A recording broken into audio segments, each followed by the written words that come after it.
عبدالقهار میرحیدرов طوли чанд сол аст ки дар корхонаи давлатии истифодабарии роҳҳои шаҳри Хуҷанд ба ҳайси устои колониро фаъолият мебарад. ҳар мавсим ӯ бо ҳамкорони худ ҷойборҳои кӯчаҳои шаҳрро аз партову хазонҳо тоза мекунад. Абдуқаҳор аз маданияти кӯчагардии тоифае аз сокинон хушнуд нест. ҳолатҳо мешавад ки мо имрӯз тоза карда мебарем, фардош ба рувандаҳо ё ягон вай шаҳрвандо мегзарад аз дарун мошин ҳамун салафанҳоро бо даруни ҷуда мепартовад.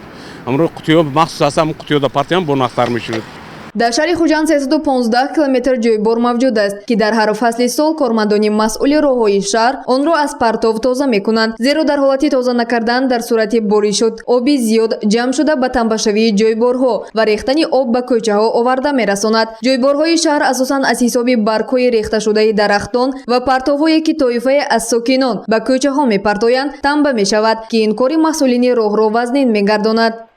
аз халқ эҳтиромона хоҳиш менамоем ки ҳамин бахлачкаҳо салафанаҳоро дар ҷойборҳои кӯчаҳои шаҳр напартоянду.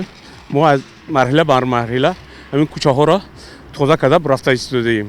масъулини ин идора мегӯянд ки тозаву озода нигоҳ доштани кӯчаҳои шаҳр на танҳо вазифаи масъулини корхонаи давлатии истифодабарии роҳҳои шаҳри Хуҷанд, балки вазифаи ҳар як сокинон мебошад. агар партовҳои худро дар ҷойҳои муқарраршуда партоянд, чунин ҳолатҳо ба вуҷуд намеояд. хусусан дар фасли зимистон кормандони корхонаи давлатии истифодабарии роҳҳои шаҳри Хуҷанд серкор мешаванд. дар ин мавсим бо баробари тоза кардани кӯчаву ҷойборҳо онҳо маводҳои зидди лағжишро низ омода мекунанд.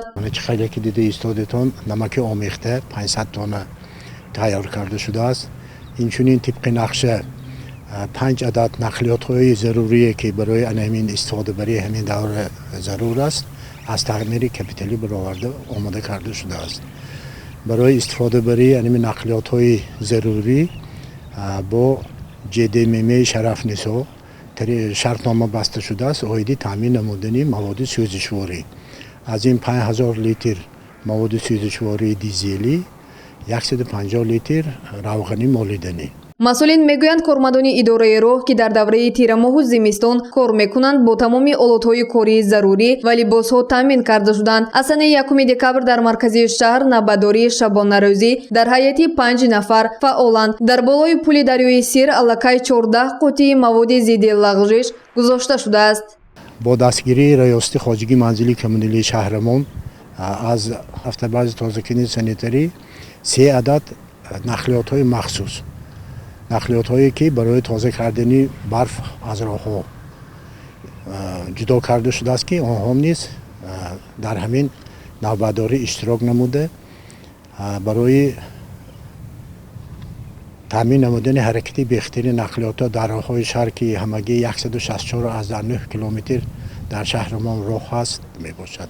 дар тирамоҳу зимистони соли 2018 ва 2019 корхонаи давлатии истифодабарии роҳҳои шаҳри Хуҷанд ҳамагӣ 450 тонна маводи зидди лағжиш захира намуда буд. аз сабаби кам будани боришот то имрӯз ҳамагӣ 2 маротиба ба роҳҳои шаҳр маводи зидди лағжиш пошида шуд. зимистони соли 2019 ва 2020 бошад ба миқдори 500 тонна маводи зидди лағжиш захира намуданд. фаъолияти асосии корхона ин таъмин намудани бехатарии ҳаракати нақлиёт дар роҳ ва саривақт тоза намудани ҷойборҳо мебошад. гузориши Сайёра Махсумова ва Насим Раҳимов барои барномаи иттилооти Хабар.